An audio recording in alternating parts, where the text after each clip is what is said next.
आज का हमारा जो टॉपिक है वो है टाइटैनिक डाटा एनालिसिस। जैसे कि हमने पिछले लेक्चर में थ्योरी पार्ट कवर किया था लॉजिस्टिक रिग्रेशन का।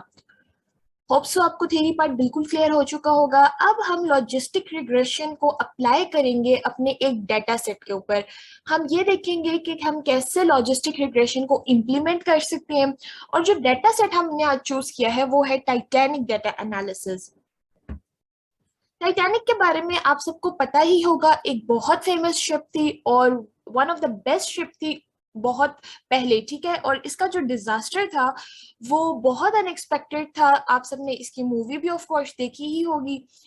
अम, हम जो है देखेंगे कि टाइटैनिक में कितने लोग जो थे सरवाइव कर रहे थे, उनमें कितने मेल थे, फीमेल थे, चिल्ड्रंस थे, पेरेंट्स थे, स्पाउसेस थे। हम सारा एनालिसिस करेंगे इस शिप का।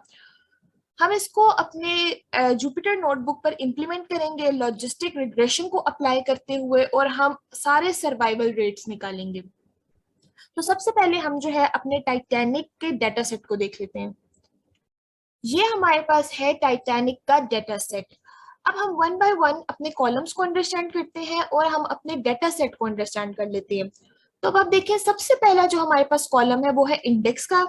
देन हमारे पास कॉलम है passenger ID, then survived. Survived means कि कितने लोगों ने वहां पर सर्वाइव किया। अब देखिए, आप इसमें दो ही वैल्यूज आपको मिल रही हैं, 0 और 1। जैसे कि हमने पढ़ा था लॉजिस्टिक रिग्रेशन में बाइनरी क्लासिफिकेशन होती है और उसमें दो ही वैल्यूज होती हैं, 0 या 1, यानी नॉर्मल स्टेट या एबनॉर्मल स्टेट। तो यहाँ पर भी आप वही कॉन्सेप्ट देख सकते हैं कि सर्वाइव में भी दो ही आपको वैल्यूज नजर आ रही हैं, 0 या 1। यानी कि 0 मीन्स कि जो लोग सर्वाइव नहीं कर सके और 1 मीन्स कि जो लोग सर्वाइव कर गए। देन हमारे पास कॉलम जो है वो है पैसेंजर क्लास का। इसमें हमारे पास थ्री नंबर्स आपको शो हो रहे होंगे, 1, 2 एंड 3, यानी कि तीन क्लासेस थी हमारे पास। देन हमारे पास नेम का कॉलम है, जेंडर का है, एज का है, सिप एसपी। सिप एसपी क्या है हमारे पास? Sib stands for siblings and SP stands for spouses, यानी कि कितने नंबर ऑफ सिबलिंग्स एंड कितने नंबर ऑफ स्पाउसेस जो थे उस शिप में ट्रेवल कर रहे थे। देन हमारे पास नेक्स्ट कॉलम है पार्च। पार्च हमारे पास क्या है? जैसे कि हमने सीबीएसपी को देखा उसी तरह हमारे पास पार्च है। Par means parents and CH means children, कितने number of children and parents जो थे उस शिप में थे। देन कॉलम है हमारे पास टिकट का, fair, cabin, and last column हमारे पास है एम्बार्क का। एम्बार्क बेसिकली क्या है कि कहाँ से आपने स्टार्ट किया, आप लोकेशन भी कह सकते हैं। इसमें हमारे पास तीन आपको जो है ना वेरिएबल्स नजर आ रहे होंगे, S, C and Q. S stands for Southampton, C stands for Cherbourg and Q stands for क्वांसन।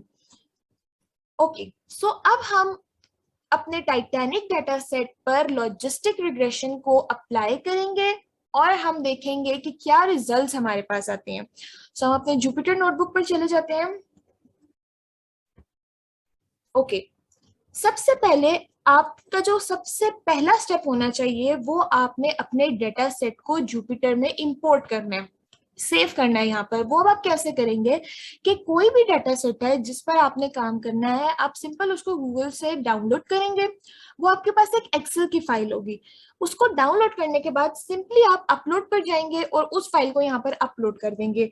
ये मेन स्टेप है, आपको करना ही है, तभी आप जो है ना सारा कोड कर सकेंगे, लॉजिस्टिक रिग्रेशन अप्लाई कर सकेंगे, या कोई भी काम आप कर रहे हैं कोडिंग का वो आप तभी कर सकेंगे जब आपके पास यहाँ पर आपका डेटा सेट मौजूद होगा। मैंने ऑलरेडी टाइटैनिक का डेटा सेट यहाँ पर इंपोर्ट किया हुआ है, तो मैं जस्ट न्यू पर जाकर अपने कोड पर काम स्टार्ट करूंगी। ओके, सबसे पहले हम अपनी जुपिटर नोटबुक जो है इसको हम नेम दे देते हैं, टाइटैनिक सेट। ओके, आपको याद होगा हमने थ्योरी पार्ट में 5 स्टेप्स कवर किए थे। वो 5 स्टेप्स कौन कौन से थे? Data collection, data analysis, data wrangling, train and test data, and last में हमारे पास था एक्यूरेसी चेक। इन पांचों स्टेप्स को हम वन बाय वन यहाँ पर अप्लाई करेंगे और देखेंगे कि कैसे ये अफेक्ट करते हैं हमारे कोड में। सबसे पहला स्टेप जो था वो था हमारे पास डाटा कलेक्शन। अच्छा, आपने अगर कोई चीज कमेंट करनी है तो आप उसको क्या करेंगे, सिंपल डबल हैश डाल के स्पेस दे के अपनी हेडिंग का नाम यहाँ पर जाकर आप मार्क डाउन कर देंगे और आप देन इसको रन कर देंगे। अच्छा, सबसे पहला काम जो मैंने आपको बताया था डेटा कलेक्शन में कि आपने क्या करना होता है, सबसे पहले आपने अपनी सारी लाइब्रेरीज इंपोर्ट करनी होती है। ठीक है, आप जो है लाइब्रेरीज क्यों इंपोर्ट करते हैं कि आपके जो डेटा सेट आप यूज कर रहे हैं, ठीक है, उसके अंदर जो भी आप काम कर रहे हैं वो जब तक आपकी लाइब्रेरीज इंपोर्ट नहीं होंगी वो आपको एरर देता रहेगा। दूसरा काम आपने डेटा कलेक्शन में क्या करना होता था कि आपने अपनी जो भी फाइल यहाँ पर जो भी डेटा सेट इंपोर्ट किया है उसको आप यहाँ पर रीड करवाते थे, देखते थे कि अब वो जो हमने चीज इंपोर्ट कर ली है वो चल रही है कि नहीं। बेसिक से स्टेप्स थे डेटा कलेक्शन के। तो सबसे पहले हम अपने टाइटैनिक डेटा सेट के लिए हमें जोन जोन सी भी लाइब्रेरीज जरूरत है हम उनको इंपोर्ट कर लेते हैं। So these are the libraries जो कि हमें चाहिए होंगी अपने टाइटैनिक डाटा सेट एनालिसिस के लिए। अब हम अंडरस्टैंड कर लेते हैं वन बाय वन कि ये लाइब्रेरीज हमने क्यों इंपोर्ट की हैं। सबसे पहले हमने इंपोर्ट किया है पांडास। पांडास हम यूज करते हैं डाटा एनालिसिस के लिए। हमने लिखा है import pandas as PD. As से क्या मुराद है, ये एलियस है, जैसे कि पांडास है उसका हमने एक निक नेम रख दिया पीडी, ताकि हमें बार बार जो है अपने कोड में वो पांडास पांडास ना लिखना पड़े, हम शॉर्ट फॉर्म में से कॉल कर सकें पीडी। ठीक है, सो हम पांडास क्यों इंपोर्ट करते हैं, अपने डाटा एनालिसिस के लिए। देन हमने इंपोर्ट किया है numpy। नाम से ही जाहिर है, num means numerical and py means Python. So इसको हम न्यूमेरिकल पाइथन के लिए यूज करते हैं। कोई भी साइंटिफिक कैलकुलेशन हो तो हमें इस लाइब्रेरी की जरूरत पड़ती ही है। देन नेक्स्ट हमने इंपोर्ट किया है import seaborn as SNS. Seaborn हम क्यों इंपोर्ट करते हैं, स्टैटिस्टिकल प्लॉटिंग के लिए। देन हमने इंपोर्ट किया है इंपोर्ट matplotlib.pyplot एज पीएलटी। ये भी हम प्लॉटिंग के लिए, कोई भी ग्राफ्स हमने प्लॉट करने हैं, ठीक है, उसके लिए हमें इस लाइब्रेरी की जरूरत है। और इस लाइब्रेरी को यूज करने के लिए हमने सिंपल एक लाइन लिख दिया हैश मॉड्यूल मैटप्लॉटलिब इनलाइन। अगर आप ये नहीं भी लिखते तो आई गेस वो आपका चल जाता है। देन लास्ट लाइब्रेरी जो हमने इंपोर्ट की है वो है मैथ की, जो कि सिंपल मैथमेटिकल फंक्शंस आपके पास परफॉर्म करने के लिए यूज की जाती है। ये थी टोटल लाइब्रेरीज जो कि हमें अपने टाइटैनिक डेटा सेट के लिए जरूरत थी। अब आप देखें, हमने ये सारा काम तो कर लिया, अपनी लाइब्रेरीज इंपोर्ट कर ली। सेकंड स्टेप डाटा कलेक्शन में क्या था कि हमने अपनी जो फाइल है जो कि हमने अपना डाटा सेट इंपोर्ट किया है हम वो चेक करना चाहते हैं कि वो क्या इंपोर्ट हुआ है या नहीं हुआ। सो हम ये स्टेप्स करेंगे इसके लिए। सबसे पहला स्टेप मैंने यहाँ पर क्या लिखा है, मैंने एक वेरिएबल क्रिएट कर दिया है टाइटैनिक डाटा के नाम से। आप यहाँ पर कोई भी वेरिएबल क्रिएट कर सकते हैं, ठीक है, आप टीडी कर दें, टाइटैनिक कर दें, डाटा लिख दें, कुछ भी लिख दें। मैंने यहाँ पर टाइटैनिक डाटा एक वेरिएबल बना दिया। उसके बाद मैंने क्या किया है, देखिए पांडास, पांडास में हमारा एलियस क्या था, पीडी। पांडास को यूज करते हुए मैंने रीड सीएसवी, यानी कि जो मेरी सीएसवी फाइल थी टाइटैनिक की उसको रीड कर ले आओ, ठीक है, ये स्टेटमेंट लिखी और अंदर अपनी सीएसवी फाइल का नाम दे दिया। सेम स्टेप आप लोग भी करेंगे। कोई भी डेटा सेट है आपका, उसको आपने रीड करना है, आप एक वेरिएबल बना देंगे। उसके बाद जो आपने पांडास का एलियस बनाएगा उसके साथ डॉट रीड सीएसवी लगाकर अपने उस फाइल का नेम दे देंगे। तो वो क्या होगा कि आपका जो डेटा सेट इंपोर्ट हुआ है वो इस कोड में रीड हो जाएगा। नेक्स्ट हमने लिखा है Titanic data dot head. Titanic data हमारे पास क्या था, हमारे वेरिएबल का नाम था। आई एम रिपीटिंग, आप यहाँ पर कोई भी नाम ले सकते हैं।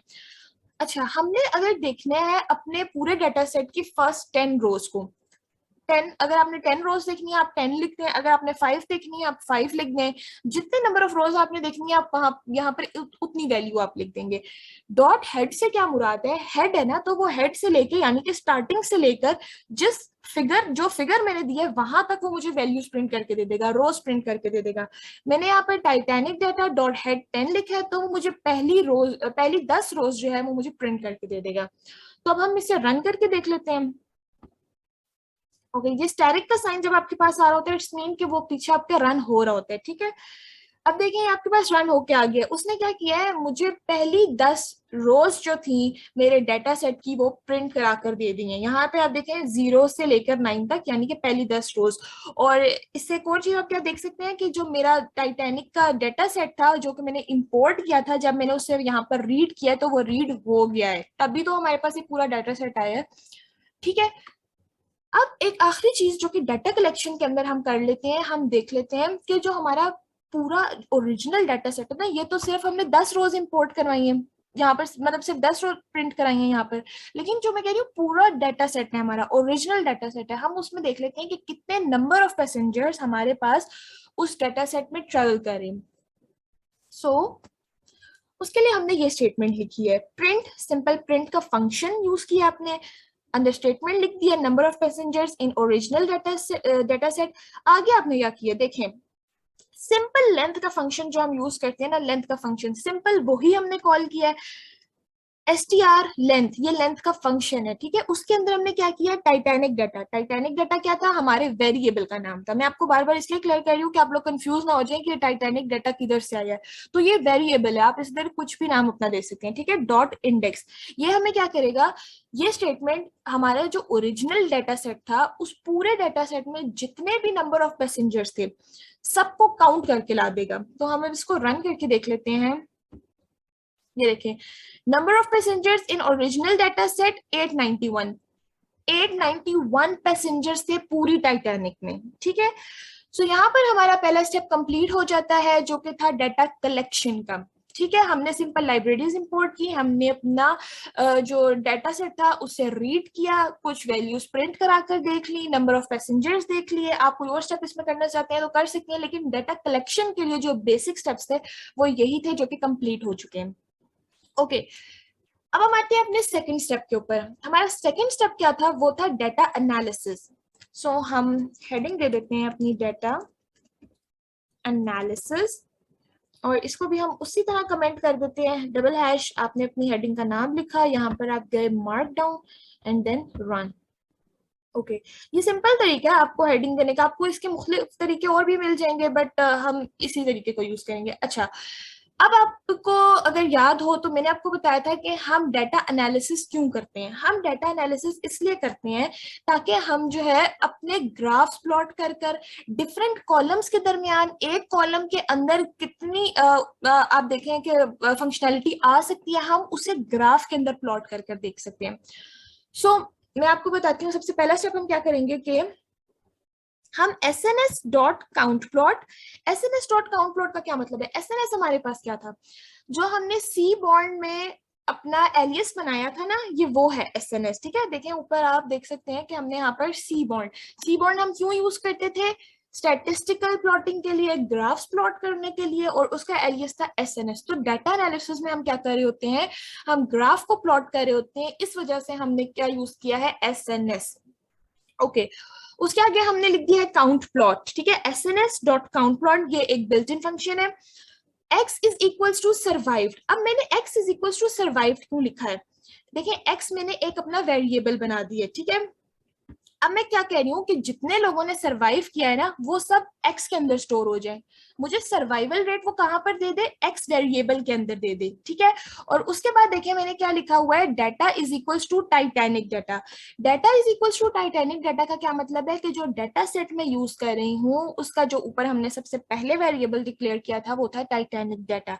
सिंपल सी स्टेटमेंट है, कुछ भी इसमें मुश्किल नहीं है। सिंपल सी बॉन्ड का जो हमने एलियस बनाया था उसे यूज करते हुए हमने एक फंक्शन कॉल किया काउंट प्लॉट का, जो कि हमें ग्राफ प्लॉट करके दे देगा एक डेट। उसके अंदर हमने क्या पास किया, एक्स वेरिएबल के अंदर हमने सर्वाइव, कितने लोगों ने सर्वाइव किया है वो डाल दिया, और डाटा हमारे पास जो था वो टाइटैनिक का डाटा सेट था। सो अब हम इसको रन करके देख लेते हैं। ये देखें आप, ये इसने मुझे ग्राफिकल पिक्टोरियल फॉर्म में दे दिए काम सारा, ठीक है। देखें अब एक्स एक्सिस पे आपको नजर आ रहा होगा कि सर्वाइव, कितने लोगों ने सर्वाइव किया, ठीक है। अब देखें 0 stands for abnormal states and 1 stands for normal state. 0 means कि कितने लोग सरवाइव नहीं कर सके, ये एक एबनॉर्मल स्टेट है, और कितने लोग सरवाइव कर गए, ये एक नॉर्मल स्टेट है। तो ब्लू पार्ट आप देखें कि कितने लोगों ने सरवाइव नहीं किया, यानी कि 0, यानी कि एबनॉर्मल स्टेट।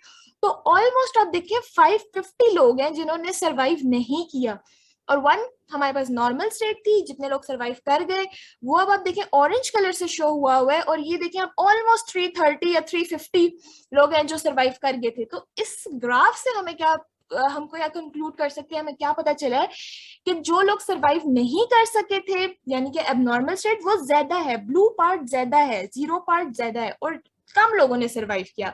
ज्यादा लोग ऐसे थे जो कि सरवाइव नहीं कर सके और कम लोग ऐसे थे जो कि सरवाइव कर गए। ये हमने एक ग्राफ के फॉर्म में देख लिया। अब हमें इतना आइडिया हो गया है कि क्या टाइटैनिक में सर्वाइवल रेट ज्यादा था या जो लोग नहीं सरवाइव कर सके उनका रेट ज्यादा था।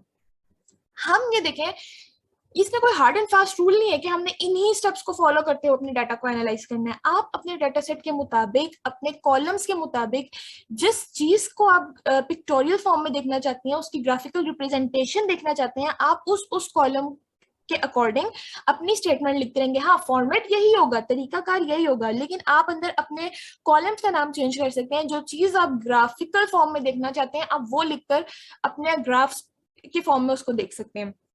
हम यहाँ पर अपने डाटा सेट के मुताबिक जो जो कॉलम्स ऐसे हैं जिसमें हमें लगता है कि हम ग्राफिकल फॉर्म में इसको देख सकते हैं, इससे कोई फायदा होगा, इससे हमें कोई अंडरस्टैंडिंग बिल्ड होगी, ठीक है, तो हम उन कॉलम्स को करेंगे। अब नेक्स्ट जो हम करेंगे वो है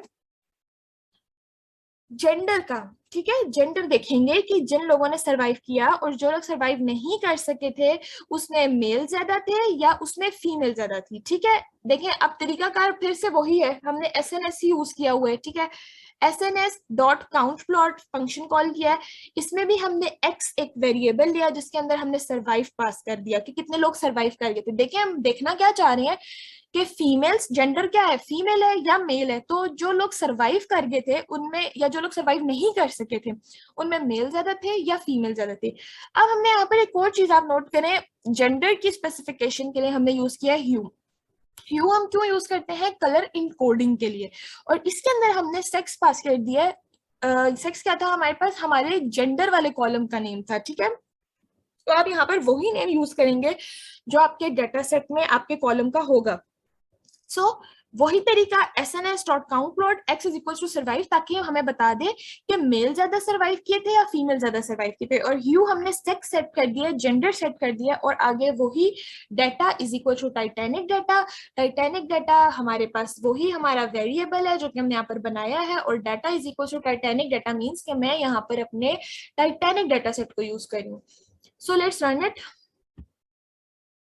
ओके, अब आप देखें हमारे पास उसने ऊपर बता दिया है कि blue stands for male and female stands for, sorry, orange stands for female. ठीक है, ब्लू कलर जो है वो मेल्स के लिए है और ऑरेंज कलर जो है वो हमारे पास फीमेल के लिए। आपने ये पिछली चीज नहीं भूलनी। देखिए 0 और 1 वाली जो चीज है ना कि कितने लोग सरवाइव कर चुके थे और कितने लोग सरवाइव नहीं कर सके थे, ये वही चीज नीचे भी इंप्लीमेंट है क्योंकि हमने एक्स में सरवाइव पास किया हुआ है। तो ये देखें यहाँ पर सरवाइव में क्या है, 0 और 1, ये वाला जो पार्ट है सारा ये वो है जो लोग सरवाइव नहीं कर सके, और ये 1 वाला जो पार्ट है ये सारा वो है कि जिसमें लोगों ने सरवाइव कर लिया। अब 0 पार्ट और 1 पार्ट के अंदर आपको दो दो कलर्स नजर आ रहे होंगे, एक ब्लू है एक ऑरेंज है, एक ब्लू है एक ऑरेंज है। ब्लू किसके लिए था? मेल्स के लिए, और ऑरेंज किसके लिए था? फीमेल्स के लिए। तो अब आप देखें जो लोग सरवाइव नहीं कर सके, देखें ये वाला पार्ट कौन सा है कि जो लोग सरवाइव नहीं कर सके थे, उसमें देखिए ब्लू कलर ज्यादा है। ब्लू कलर ज्यादा, और ब्लू कलर क्यों ज्यादा है? और ब्लू कलर इसलिए ज्यादा है कि ऊपर उन्होंने जो है मेंशन किया हुआ है कि ब्लू मेल के लिए। ठीक है, तो मतलब ब्लू मैं आपको ये बताना चाह रही हूँ कि ब्लू कलर जो ज्यादा है, तो आप ये मत समझें कि ऊपर यहाँ पर जी, यहाँ पर तो था कि सरवाइव, जो लोग सरवाइव नहीं कर सके वो ज्यादा थे। यहाँ पर भी कॉन्सेप्ट वही है, 0 वही स्टैंड उसके लिए स्टैंड कर रहा है कि जो लोग सरवाइव नहीं कर सके, 1 उसके लिए ही स्टैंड कर रहा है कि जो लोग सरवाइव कर गए।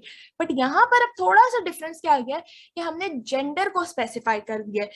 ब्लू वो लोग हैं जो कि मेल्स हैं जो कि सरवाइव नहीं कर सके, ऑरेंज वो लोग हैं जो कि फीमेल हैं जो कि नहीं सरवाइव कर सके। इस पार्ट की मैं बात कर रही हूँ। ठीक है, और इस पार्ट से आपको क्या क्या क्लियर हो रहा है कि ज्यादा मेल्स जो थे वो सरवाइव नहीं कर सके थे और कम फीमेल्स थी जो कि सरवाइव नहीं कर सकी थी। 1 वाले पार्ट पर आ जाते हैं। 1 वाले पार्ट पर आप देखें आपको ऑरेंज की बार ज्यादा नजर आ रही होगी और ब्लू की बार आपको कम नजर आ रही होगी, यानी कि ज्यादा फीमेल्स ऐसी थी जिन्होंने सरवाइव कर लिया था और कम मेल्स ऐसे थे जो कि सरवाइव कर सके थे। ठीक है, तो कंक्लूजन इससे हमारे पास क्या निकला कि ज्यादा मेल्स जो थे वो सरवाइव नहीं कर सके थे, मेल्स की बनिस्बत फीमेल्स ने सरवाइव कर लिया था। ये बेसिकली इसका कंक्लूजन है। अब आपने देखा कि डाटा एनालिसिस का हमारे पास क्या फायदा होता है।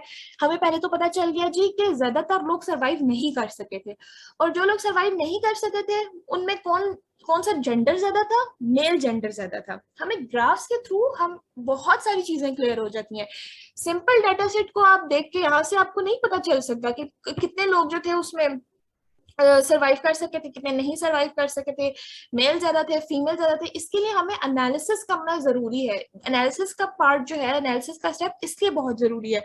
और दूसरा, ग्राफ्स के थ्रू हमें बहुत सारी चीजें क्लियर हो जाती हैं जो कि हमें वैसे नहीं हो सकती। ओके, अब हमने क्या देख लिया? सबसे पहले हमने सिर्फ सर्वाइव्ड का ग्राफ देखा, फिर हमने सेक्स यानी कि अपने जेंडर का साथ लगाकर ग्राफ देख दिया। अब हम देखेंगे एज का ग्राफ। ठीक है, एज एज के लिए मैंने सिंपल यहाँ पर क्या किया है, टाइटैनिक डाटा जो कि मेरा वेरिएबल था, मैंने एक अरे बनाकर एज, क्योंकि एज तो अब आप देखें डिफरेंट हो सकती है, इसमें तो हम वो नहीं कर सकते कि सिर्फ 0 या 1, मेल या फीमेल, ये वाला काम तो हम इसमें नहीं कर सकते। तो जहां पर हमारे पास वैरायटी ज्यादा होगी कॉन्स्टेंट्स की, वेरिएबल्स की, वहां पर हमने एक अरे बना दी है। ठीक है, Titanic data age dot plot dot hist, ये इसको लिखने का तरीका है। ठीक है, आप जब इसे कॉल करेंगे तो वो आपको ये बता देगा कि कितनी एज के लोग थे, ज्यादातर कितनी एज के लोग थे जो सरवाइव नहीं कर सके या कर सके। हम इसे रन करके देख लेते हैं। ओके, अब आप ये देखें कि ऑलमोस्ट 20 to 30 रेंज, यानी कि यंग लोग, मीडियोकर एज जो है वो ज्यादा ऐसी है जो कि सरवाइव यहाँ पर हमारे पास नहीं कर सकी। आपको ब्लू पार्ट याद है ना? ब्लू पार्ट किसके लिए था यहाँ पर, कि जो लोग सरवाइव नहीं कर सके थे, ये चीज आपने नहीं भूलनी। ठीक है, तो अब आप देखें ज्यादातर लोग कौन से ऐसे थे जो कि सरवाइव नहीं कर सके थे, वो 20 to 30 एज वाले थे, मिडिल एज के लोग थे, क्योंकि इनकी बार सबसे ऊपर जा रही है, फिर 40, फिर 50, फिर 40, फिर 50, 60, यहाँ पर 0 to 10, फिर काफी सारे आपको एज वाइज बताया गया, लेकिन हम ज्यादातर देखना चाह रहे हैं कि ज्यादातर लोग कौन से सरवाइव नहीं कर सके थे, वो 20 to 30 की रेंज में थे। ये हमने एज वाले कॉलम को भी प्लॉट करके देख लिया। नेक्स्ट कॉलम हम प्लॉट करते हैं पैसेंजर क्लास का। ओके, पैसेंजर क्लास का, अब पहले हमने यहाँ पर देखें एस डॉट काउंट प्लॉट, वही फंक्शन कॉल किया, X is equal to survive, कि सर्वाइव कितने लोग, किस क्लास के लोग कर सके थे, हमें ये बता दें। यू हमने यहाँ पर क्या सर्वाइव, हमने यहाँ पर यू क्या सेट कर दिया, पी क्लास। पी क्लास क्या था, पैसेंजर क्लास के कॉलम का नाम था हमारे पास। और डाटा हमारे पास क्या था, टाइटैनिक डाटा का सेट, जो कि हम अभी तक यही फॉर्मेट ऊपर से आप देखते आ रहे हैं कि हम चलाते आए हैं। एज में चूंकि वैरायटी बहुत ज्यादा थी, बहुत सारी एजेस हो सकती हैं, 0 से लेके आप किसी भी एज तक जा सकते हैं, तो हम उसमें डायरेक्ट हम यूं नहीं कर सकते थे कि हमने जस्ट एक वेरिएबल देके उसको सेट कर लिया। यहाँ पर हमें एरे की जरूरत थी, तब हमने एरे बनाया। पैसेंजर क्लास हमें पता है सिंपल 3 हमारे पास पैसेंजर क्लासेस थे, तो हमें ये इसलिए हमने वापस वही मेथड यूज किया, SRS dot count plot, X is equal to survive, hue is equal to P class, और यू हम क्यों यूज करते थे, कलर इनकोडिंग के लिए। और डाटा सेट हमारे पास क्या है, टाइटैनिक डाटा। अब हम देख लेते हैं कि किस क्लास के लोग थे ज्यादातर जो कि सरवाइव कर सके थे या नहीं सरवाइव कर सके थे। ओके, अब आप देखें जो क्लास 1 थी उसको ब्लू कलर से डिनोट किया हुआ है, क्लास 2 को ऑरेंज कलर से डिनोट किया हुआ है, क्लास 3 को ग्रीन कलर से डिनोट किया हुआ है। ठीक है, तीनों क्लासेस के अलग अलग कलर उसने दे दिए हैं, ब्लू, ऑरेंज एंड ग्रीन। अब आपने एक चीज ये नहीं भूलनी कि मैं आपको बार बार रिपीट कर रही हूँ कि ये 0 और 1, 0 जो सरवाइव नहीं कर सके और 1 जो सरवाइव कर गए, इस पार्ट को आप अलग देखें और इस पार्ट को आप अलग देखें। ठीक है, अब हम सबसे पहले ये वाला पार्ट देख लेते हैं कि जिसमें लोगों ने सरवाइव नहीं किया, जो लोग सरवाइव नहीं कर सके। उसमें देखें सबसे ज्यादा कौन से लोग थे जो लोग सरवाइव नहीं कर सके, थर्ड क्लास वाले, क्लास 3 के लोग थे जो कि क्लास 3 में ट्रेवल कर रहे थे। ठीक है, देन क्लास 2, देन क्लास 1। तो हमने यहाँ से क्या कंक्लूड किया कि क्लास 3, पैसेंजर क्लास 3 के जो लोग थे वो ऐसे लोग थे जो कि ज्यादातर सरवाइव नहीं कर सके। फिर हम इस पार्ट पर आ जाते हैं कि जिन लोगों ने सरवाइव कर लिया। अब इसमें देखें सबसे हाईएस्ट बार आपको नजर आ रही है ब्लू, ठीक है, जो कि ग्रीन से तो ऑलमोस्ट बहुत कम है, बट यहाँ पर इस पार्ट के अंदर सबसे हाईएस्ट जो है वो ब्लू है। ब्लू कौन सी है, क्लास 1। क्लास 1 के लोग ज्यादातर ऐसे थे जो कि सरवाइव कर गए थे। ठीक है, और फिर आपको ग्रीन नजर आ रही है और फिर 1। यहां से हमने क्या कंक्लूड किया कि जो लोग सरवाइव नहीं कर सके थे उसमें पैसेंजर क्लास 3 के लोग ज्यादा थे, और जो लोग सरवाइव कर गए थे उसमें पैसेंजर क्लास 1 के ज्यादा लोग थे। ओके, ये हम कॉलम बाय कॉलम जो है ना ग्राफ प्लॉट करके देख रहे हैं, ठीक है, सिर्फ डिफरेंस देख रहे हैं कि जेंडर में कौन से लोग ज्यादा थे जो सरवाइव कर गए, क्लास में कौन से लोग ज्यादा थे जो सरवाइव कर गए। कॉलम बाय कॉलम हम अपने ग्राफ को प्लॉट करके देख रहे हैं। ये कोई हार्ड एंड फास्ट रूल नहीं है कि आपने सबको प्लॉट करके देखना है। आप अपने डेटा सेट के मुताबिक जिस चीज में आप क्लैरिटी चाहते हैं, जिस चीज में आप डेटा एनालिसिस चाहते हैं, आप उसके मुताबिक अपने अपने कॉलम्स को यहाँ पर प्लॉट करके देखते जाएंगे। हम वन बाय वन अपने डाटा सेट के मुताबिक अपने कॉलम्स को प्लॉट करके देख रहे हैं बेटर अंडरस्टैंडिंग के लिए। नेक्स्ट कॉलम हम देख लेते हैं, वो है फेयर का। फेयर का भी कॉलम था, अगर आपको याद हो, ये देख लें, ये फेयर का कॉलम था हमारे पास। और आप देखें अफेयर भी बहुत सारे नंबर्स हो सकते हैं, ठीक है, कोई भी फेयर हो सकता है, कोई भी वैल्यू हो सकती है, इसको भी हम अरे में ही लिखेंगे। इसके लिए भी हम ये नहीं कह सकते कि सिर्फ 3 फेयर हैं, 200, 300, 500 या 400, मतलब एक फिक्स्ड अमाउंट नहीं है हमारे पास। जहां पर हमारे पास फिक्स फिगर नहीं है वहां पे हमने क्या यूज किया है, अरे, ठीक है। वही अपने वेरिएबल का नाम टाइटैनिक डाटा, फेयर के कॉलम एज एन अरे लिख दिया, डॉट प्लॉट डॉट हिस्ट, यानी कि इस अरे के अकॉर्डिंग हमें ग्राफ प्लॉट करके दे दो, फेयर के अकॉर्डिंग। तो हम इसे रन करते हैं। ओके, अब आप देखिए फेयर जो था वो 0 to 100 के दरमियान, बल्कि देखिए 0 to 100 के दरमियान आपको ज्यादा नजर आ रहा है, ठीक है। ज्यादातर फेयर कौन सा था, जो कि 0 to 100 के मिड में था, ठीक है। अगर इसी को मैं ज्यादा क्लियर करके लिखना चाहूँ, मतलब इसका आपको बेटर अंडरस्टैंडिंग, आपको सारी फिगर्स के ऊपर ये नजर आ जाए, तो हम एक चीज यूज करते हैं, उसे हम कहते हैं बिन्स। ये देखें, आपने वही अपना सारा काम किया प्लॉट डॉट हिस्ट तक, क्योंकि आपने फेयर तो देखना ही है ना, Titanic data fare plot dot hist. अब प्लॉट डॉट हिस्ट के अंदर आप एक और चीज डिक्लेयर कर देते हैं जो कि है बिन साइज, ठीक है। बिन साइज और फिगर साइज। फिगर साइज तो जस्ट हम अपने ग्राफ को बड़ा करने के लिए हमने 10 और 5 विड्थ और हाइट दे दी कि सिंपल हमारे जो फिगर है वो बड़ी हो जाए। बिन्स हम क्यों यूज करते हैं, बिन साइज बेसिकली जो बार्स, जो टावर्स आप ये देख रहे हैं ना, इसको हम कहते हैं बिन। और जो हाइट होती है बिन की, ये वो बताती है कि कितनी वैल्यूज इस डाटा में इस रेंज में आएंगी, ठीक है। तो बिन्स ये बार्स या टावर्स की जो बताती हैं कि कितनी वैल्यूज इस डाटा में इस रेंज में आएंगी। और फिगर साइज कुछ भी नहीं है, सिंपल अपने ग्राफ का साइज बड़ा करने के लिए हमने हाइट और विड्थ देके इसको फिगर साइज को बड़ा कर लिया। अब हम इसे रन करते हैं। ये देखें ग्राफ का साइज बड़ा हो गया ना, फिगर साइज से हमारे पास ग्राफ का साइज बड़ा हो गया। और आप देखें पहले आपको इतना क्लियर नजर नहीं आ रहा था, ये बार से 200, 300, 500 वाली इतनी क्लियर नहीं थी, अब ये फिगर साइज क्लियर हुआ। बिन्स हमने क्लियर किया तो जो बार्स थी उसने प्रोमिनेंट करके आपको दे दी, आपको बार्स के थ्रू भी अब जो है ना क्लियर हो गया, ठीक है। अब हम क्या करते हैं, हम अपने टाइटैनिक डाटा की इन्फो एक मिनट निकाल लेते हैं, इसको रन करते हैं। सिंपल अपने वेरिएबल का नाम लिया डॉट इन्फो, सिर्फ उसकी इंफॉर्मेशन देखने के लिए, ठीक है। अगर आपने उसकी इंफॉर्मेशन देखनी है अपने टाइटैनिक डाटा सेट की, तो आपको देखेंगे सारे कॉलम्स उसने निकाल के दे दिए कि पैसेंजर आईडीज, मतलब कितने पैसेंजर्स थे, उनमें कितनी वैल्यूज नॉन नल है, उनकी डाटा टाइप क्या है, कॉलम का नेम, उसकी मेमोरी, सब कुछ। अगर आपने अपने डाटा सेट की इंफॉर्मेशन निकालनी है, ये मैंने आपको जस्ट आपको बताया कि कैसे आप अपनी इंफॉर्मेशन निकाल सकते हैं, तो वो आप सिंपल जो भी आपका वेरिएबल है उसके साथ डॉट इन्फो, हमारे यहाँ पर था टाइटैनिक डाटा, हमने साथ डॉट इन्फो लगाया और अपनी इंफॉर्मेशन निकाली। ओके, नेक्स्ट स्टेप है सिबएसपी। ये जस्ट मैंने वैसे ही आपको बीच में एक इंफॉर्मेशन निकालने का तरीका बता दिया, वापस हम उसी पे आ गए हैं कि जो हम अपने ग्राफ प्लॉट करके देख रहे थे। अच्छा, अभी लास्ट एक ग्राफ प्लॉट करके देख लेते हैं। आई थिंक इनफ है, आपको आ गया होगा कि आप कैसे अपने कॉलम्स को ग्राफ की फॉर्म में देख सकते हैं, ठीक है। अगेन वही सारा तरीका है, sms.count plot, x is equals to sibsp, data is equals to Titanic data, sibsp number of siblings and number of spouses traveling in that ship। Run कर लें। इसने आपको डिफरेंट कलर इन कोड्स के साथ आपको क्लैरिटी के साथ बता दिया है कि कितने नंबर ऑफ सिबलिंग्स एंड कितने नंबर ऑफ स्पाउसेस ट्रेवल कर रहे थे।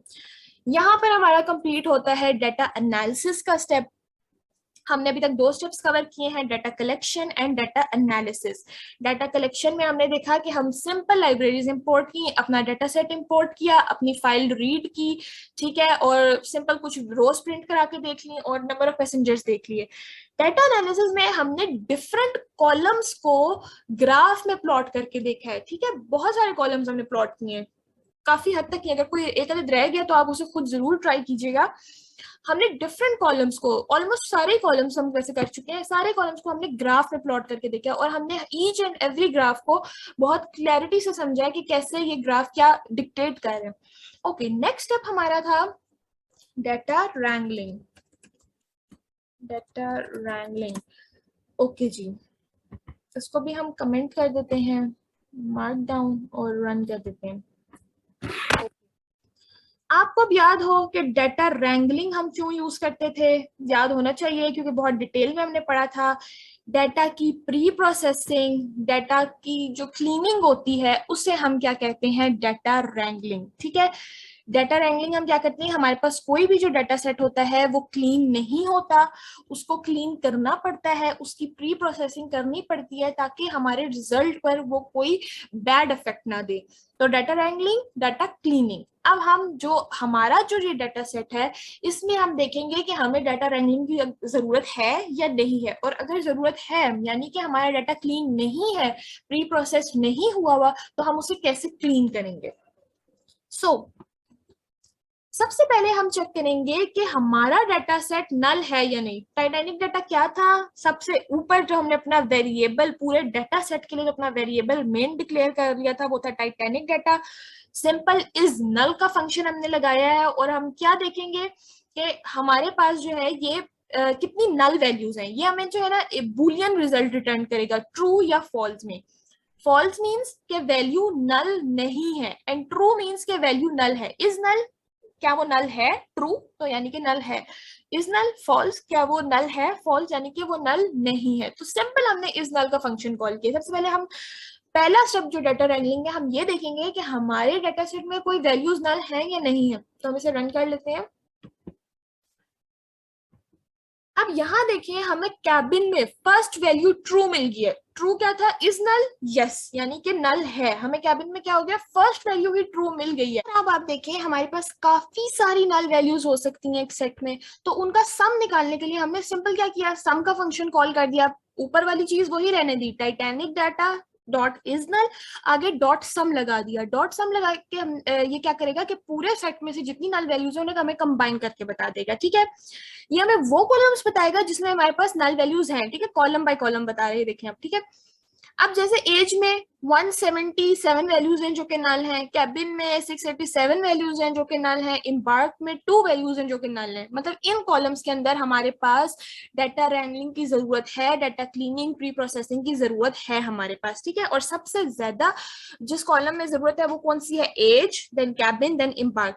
अच्छा, अब इस प्रॉब्लम को सॉल्व करने के लिए हम क्या करेंगे, या तो हम जो नल वैल्यूज है ना, ये मैं बता रहा है कि 177 इसमें नल वैल्यूज हैं, 687 इसमें नल वैल्यूज हैं, 2 वैल्यूज नल हैं इस कॉलम में, इस कॉलम में और इस कॉलम में। ठीक है, तो इस प्रॉब्लम को सॉल्व करने के लिए या तो हम नल वैल्यूज को कोई डमी वैल्यूज के साथ फिल कर देते हैं, ठीक है, या हम क्या करते हैं कि वो कॉलम ड्रॉप कर देते हैं, नल वैल्यूज को हम ड्रॉप कर देते हैं। और ये जो प्रोसेस होता है इसको हम बोलते हैं इम्प्यूटेशन। ठीक है, इस प्रोसेस को हम कहते हैं इम्प्यूटेशन। सो अभी हमने इस तरफ ये देख लिया कि टाइटैनिक डाटा सेट में जो है हमारे पास नल वैल्यूज कितनी थी। ठीक है, और हम किस किस कॉलम में कितना कितना फिगर था नल वैल्यूज का, हमने उसका टोटल सम करके भी देख लिया। अब हम करते हैं हेड प्रिंट करके देख लेते हैं। जैसे कि मैंने आपको ऊपर बताया था, हेड क्या करेगा, जो फिगर आप इसमें डालेंगे उतनी रोज हमें प्रिंट करके दे देगा। तो हम पहली 5 रोज प्रिंट करा के देख लेते हैं। ठीक है, अच्छा, अब आप देखिए कैबिन में नैन, NaN, ये बेसिकली नल वैल्यूज को डिनोट कर रहा है। ठीक है, अब हम देखेंगे कि देखिए कैबिन में उसने NaN वैल्यू नल वैल्यू दे दी ना। अब हम ये देखेंगे कि हम कॉलम को ड्रॉप कैसे करते हैं। ठीक है, हम ये वाला भी फिलहाल मेथड यूज करें हैं, हम नल वैल्यूज को डमी वैल्यूज से फिल नहीं करें, हम ड्रॉप करके देख रहे हैं। ठीक है, सो इसका तरीका ये है, Titanic data dot drop. Drop करने के लिए आपने सिंपल ड्रॉप कॉल किया। ठीक है, टाइटैनिक डाटा क्या था, आपका वेरिएबल था, उसके अंदर आपने पैरामीटर्स क्या पास किए, अपने कॉलम का नाम पास कर दिए, axis is equals to 1 and in place is equals to true. ये आप ट्रू करेंगे तभी वो आपको कॉलम ड्रॉप करने देगा। ठीक है, सो अब हम जो है ना सबसे पहले इसको रन कर लेते हैं। ठीक है, हमने इसे रन कर लिया। अब हम प्रिंट करके देखते हैं कि क्या जो ये है कॉलम ड्रॉप हुआ है कि नहीं हुआ। सो हम दोबारा अपना टाइटैनिक डाटा हेड यहाँ से कॉपी पेस्ट कर लेते हैं, रन करते हैं। तो अब आप देखें ऊपर हमारे पास टिकट और फेयर के बाद कैबिन का कॉलम था, लेकिन अब हमारे पास कैबिन का कॉलम नहीं है। क्यों? क्योंकि इसमें हमारे पास NaN वैल्यू थी और हमें उसे ड्रॉप करना था। हम अपने डेटा सेट में नल वैल्यूज नहीं रख सकते थे, इस वजह से हमने उसे ड्रॉप कर दिया। ठीक है, अब हम तमाम नल वैल्यूज को ड्रॉप कर देंगे। ठीक है, तमाम नल वैल्यूज को, जितनी नल वैल्यूज हमारे डेटा सेट में, उस डेटा सेट में हम उसे ड्रॉप कर देंगे। और उसका तरीका ये है, Titanic data dot dropna in place is equal to true. ये फंक्शन या ये मेथड या ये लाइन क्या करेगी, जितनी नल वैल्यूज है ना सबको ड्रॉप कर देगी। ठीक है, सबकी सब ड्रॉप कर देगी। सही, इसने हम सब ड्रॉप कर दिए, लेकिन अब हम देखेंगे कैसे कि इसने जी वाकई ड्रॉप किए हैं कि नहीं। इसके लिए हम एक चीज यूज करते हैं, हीट मैप।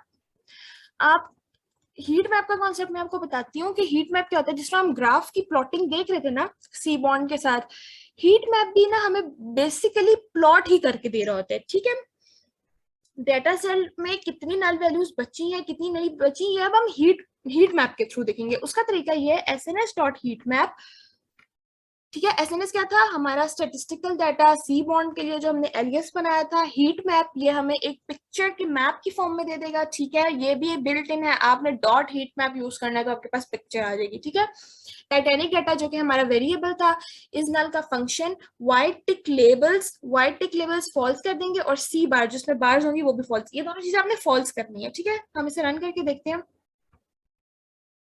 अब आप देखें कि कोई नल वैल्यू हमारे पास इधर नहीं है। ठीक है, ये जो है पूरा इंटायरली ब्लैक है, कोई भी नल वैल्यू इसमें नहीं है। और हम अगर इसको दोबारा सम करके देख लेते हैं कि अब सम करके, जिस तरह हमने यहाँ पर ऊपर देखा था ना ये सम करके, तो इसमें हमें इसने काफी सारी नल वैल्यूज पाई थी। हमने इधर बेसिकली क्या किया, नीचे यहाँ पर देखे ना, हमने सारी ड्रॉप ना यूज करके इन प्लेस ट्रू करके हमने सारी नल वैल्यूज को ड्रॉप कर दिया। यहाँ पर हमने सम किया था, उसने हमें बता दिया था किस कॉलम में कितनी नल वैल्यूज हैं। अब यही फंक्शन हम दोबारा नीचे कॉल करके देखते हैं कि अभी भी क्या वो हमें बताता है कि कोई नल वैल्यू इसमें है या नहीं है। तो हम देखते हैं रन करके इसको। तो अब आप देखें हर कॉलम के आगे जीरो है।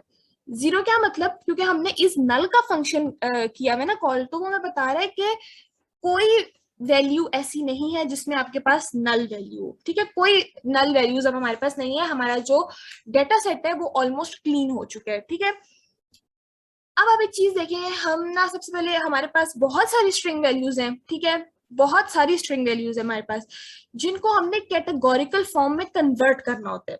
ठीक है, क्योंकि लॉजिस्टिक रिग्रेशन बाइनरी क्लासिफिकेशन पर काम करता है, 0 और 1 पर काम करता है। ठीक है, दो कैटेगरीज पे काम करता है, सॉरी दो पे नहीं करता, लाइक मिनिमम दो पे करता है, मैक्सिमम दो से ऊपर भी कर सकते हैं, लेकिन कैटेगरीज की फॉर्म में वो काम करता है, वो स्ट्रिंग्स की फॉर्म में काम नहीं करता। तो देखें, जैसे कि हम हेड टू प्रिंट करके देख लेते हैं।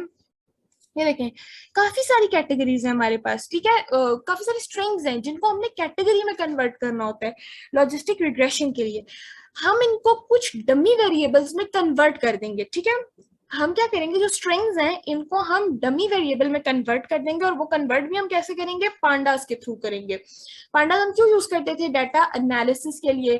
ठीक है, अब यहाँ पर भी हम पांडास को यूज करते हुए डमी वैल्यूज लगाएंगे। डमी वैल्यूज लगाकर, जिस तरह आप देखें मेल फीमेल है। अब देखिए दो स्ट्रिंग वैल्यूज है हमारे पास, मेल भी उसने दिया हुआ है और फीमेल भी उसने हमें दिया हुआ है। हमें दो नहीं चाहिए। अगर एक चीज हो हमारे पास सिर्फ मेल हो, अगर मेल ट्रू है तो वो मेल है, मेल फॉल्स है तो वो फीमेल है। इसके लिए हमें दो दो चीजों की जरूरत नहीं है कि मेल के लिए हम अलग ट्रू फॉल्स करें, फीमेल के लिए हम अलग ट्रू फॉल्स करें। इसी तरह हम सिबेस्पी पार्श वगैरह इम्बार्क में अलग अलग हर चीज के लिए करें, हमारे पास एक चीज भी इनफ है। ये हमें बेसिकली क्या करे, वैल्यूज रिपीट कर देगा, हमारे डाटा को खराब करे। हमें इन दो में से सिर्फ किसी एक की जरूरत है। तो हम ये पहले देखें। आप हमने क्या किया, अपने कॉलम का नाम लिखा। ठीक है, हमारे कॉलम का नाम सबसे पहले हम जेंडर को देखेंगे। ठीक है, सेक्स को देखना है। ठीक है, देखिए इसको पहले मैं आपको, चलिए सेक्स का नाम ले लिया, रन हम बाद में करते हैं। ठीक है, PD dot get dummies. PD क्या था, मैंने आपको कहा हम पांडास को यूज करेंगे, उसका एलियस यूज किया PD get dummies. Get dummies भी हमने सिंपल कॉल किया है, वो डमी डाल देगा इसके अंदर। ठीक है, डमी वैल्यूज। टाइटैनिक डाटा जो कि हमारे वेरिएबल का नाम था, and sex stands for gender. ठीक है, इसको हम प्रिंट करके देख लेते हैं। सेक्स डॉट हेड, 5 वैल्यूज हम इसकी प्रिंट करके देख लेते हैं। ठीक है, 5 वैल्यूज हम इसकी प्रिंट करके देख लेते हैं। अब देखें, हमारे पास 0 स्टैंड करता है, 0 stands for not a female. इस वाले देखिए, फीमेल के अगर कॉलम में आप देखेंगे तो 0 का क्या मतलब है, फीमेल नहीं है, और 1 का क्या मतलब है, फीमेल है। फिर आप मेल वाले कॉलम में देखेंगे, 1 का क्या मतलब है, मेल है, और 0 का क्या मतलब है, मेल नहीं है। तो अगर आप देखें कि क्या हमें इन दोनों कॉलम्स की जरूरत है, नहीं है। क्यों? जब वो फीमेल को 0 कर देगा, फीमेल नहीं है, तो कॉमन सेंस की बात है कि अगर वो फीमेल नहीं है तो वो मेल है, ठीक है, अगर 1 है तो वो फीमेल है। तो दो दो कॉलम्स की हमें इसमें जरूरत नहीं है, ठीक है। हम अपने डाटा को कॉम्प्लेक्स नहीं करना चाहते, हम अपने डाटा को क्लीन करना चाहते हैं, नीट करना चाहते हैं, सिंपल करना चाहते हैं। तो यहाँ लेट्स सपोज हम मेल का कॉलम रख लेते हैं और फीमेल के कॉलम को जो है हम ड्रॉप कर देते हैं। हमें एक ही कॉलम चाहिए था, तो हम कौन सा कॉलम सिलेक्ट करें हैं, हम मेल का कॉलम जो है वो सिलेक्ट करें और फीमेल का कॉलम जो है वो हम ड्रॉप कर देते हैं। उसके लिए हम लिखेंगे, वही हमने ऊपर वाली सारी स्टेटमेंट लिखी, अपने कॉलम का नाम pd dot get dummies, pd था हमारे पास पांडास का एलियस, गेट डमीज, अपने वेरिएबल का नाम, अपने कॉलम का नाम, drop first is equals to true. Drop first is equals to true का क्या मतलब है, पहला कॉलम हमारे पास कौन सा है, फीमेल का, फीमेल ड्रॉप हो जाएगा, सिर्फ मेल बच जाएगा, ठीक है। रन कर लेते हैं इसको और फिर यहां से प्रिंट करके देख लेते हैं। अब आप देखें, हमारे पास फीमेल का कॉलम ड्रॉप हो गया है। क्यों? क्योंकि वो हमें रिपीटिव वैल्यू दे रहा था, ठीक है, रेपिटेटिव वैल्यूज दे रहा था, हमें वो नहीं चाहिए थी। हमें मेल से भी पता चल सकता है कि अगर 1 है तो मेल है, 0 है तो फीमेल है, ठीक है। और अगर हम सिर्फ फीमेल को कंसीडर करते हैं तो 0 है तो मेल है, 1 है तो फीमेल है। हमें इस तरह क्लियर हो सकता है एक कॉलम से, हमें दो दो कॉलम्स की जरूरत नहीं है। जितना डाटा सेट आप अपना कॉम्प्लेक्स करेंगे उतना आपके रिजल्ट पर इफेक्ट पड़ेगा। हमने अपने डाटा सेट को सिंपल करना है, क्लीन करना है। सबसे पहले हमने अपने पूरे डाटा सेट में से नल वैल्यूज को हटाया, ठीक है। अब हम क्या करें कि जो कॉलम्स हमें सेम फंक्शनैलिटी परफॉर्म करके दे रहे हैं और रिपीट हो रहे हैं, उसमें से हम एक कॉलम को रिमूव करें। तो अब हमने फीमेल को देखें रिमूव कर दिया, अब हमारे पास सिर्फ मेल है, और इससे भी हमें पता चल रहा है कि अगर 0 है तो क्या होगा, 1 है तो क्या होगा। इसी तरह हमारे पास, अब आप देखें, एक तो इसमें था, दूसरा इम्बार्ट में हमारे पास मेरा वो क्या था कि जहां से वो स्टार्ट कर रहे हैं और इसमें 3 वैल्यूज थी, एस सी एंड क्यू। इसको रन करते हैं और हम इसको प्रिंट भी करा के देखेंगे। सिंपल रन करेंगे तो हमें वो कोई रिजल्ट नहीं शो करेगा, साथ हम इसकी वैल्यूज प्रिंट कराएंगे, ठीक है। तो हम इसे प्रिंट करा कर देखते हैं। तो अब देखें, इसमें भी हमारे पास 3 वैल्यूज हैं, एस सी एंड क्यू। हमें इसमें से जब 3 वैल्यूज हमारे पास आ गई है ना, 3 कॉलम्स आ गई है, तो हमें तीनों के तीनों कॉलम्स की जरूरत नहीं है, हमें कोई से 2 कॉलम्स की जरूरत है। 2 कॉलम्स थे तो उसमें से कोई से एक की जरूरत थी, 3 कॉलम्स है तो इसमें से कोई से 2 की जरूरत है। देखिए, अगर Q है वो 0 है, तो इसका क्या मतलब है, Q 0 है तो यानी या तो वो C होगा या वो S होगा। Q 1 है तो क्या मतलब है, या C में से एक होगा या S में से एक होगा। हमें तीनों कॉलम्स की जरूरत नहीं है, 2 कॉलम्स भी आइडेंटिफाई कर देते हैं कि अगर दोनों 0 है तो ऑब्वियसली तीसरा होगा, दोनों 1 है तो तीसरा नहीं होगा, 2 1 हो नहीं सकते, एट अ टाइम एक ही 1 होगा आपके पास, ठीक है। देखें, जैसा इसमें एट अ टाइम एक ही 1 है, इसमें है ही नहीं 1, एंड इसमें एट अ टाइम इन दोनों में इसको आप रिलेट करके देखें तो एक साथ 1 की वैल्यूज नहीं हमारे पास आ रही, ठीक है।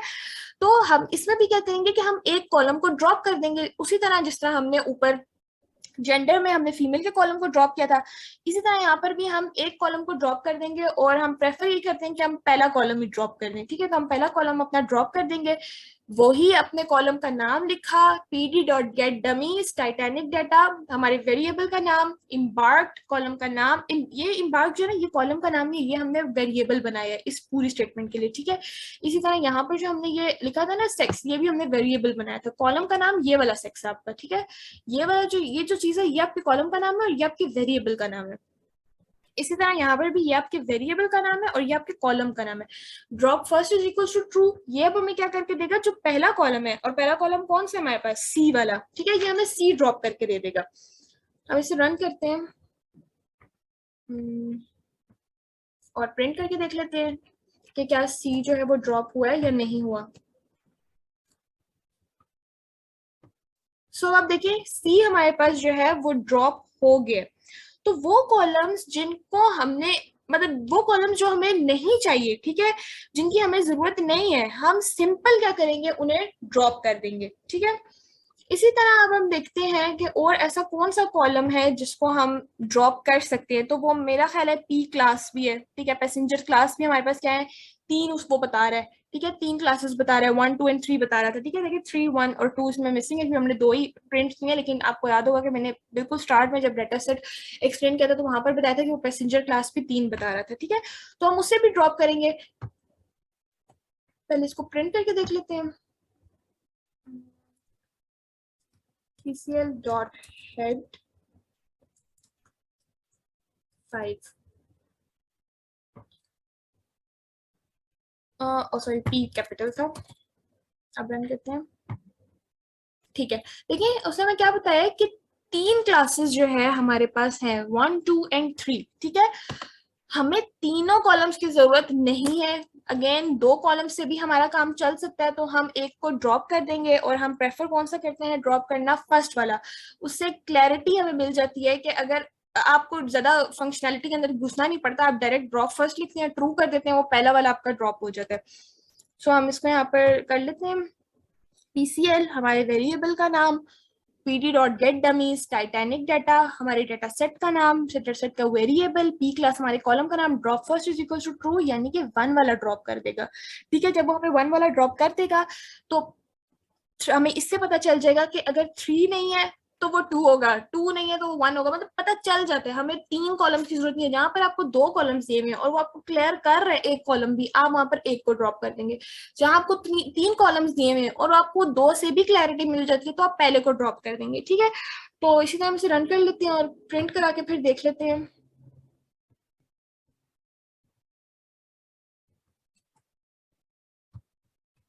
अब इसको वन वाला ड्रॉप करके दे देना चाहिए, तो इसने हमें वन वाला कॉलम ड्रॉप करके दे दिया है। सिंपल 2 और 3 कॉलम अब हमारे पास है, और इससे भी हमें पता चल जाता है कि हमारा जो डाटा सेट है, या वो जो हमारे डाटा सेट में जो हमारे पास क्लास का कॉलम है वो 1 था, 2 था या 3 था।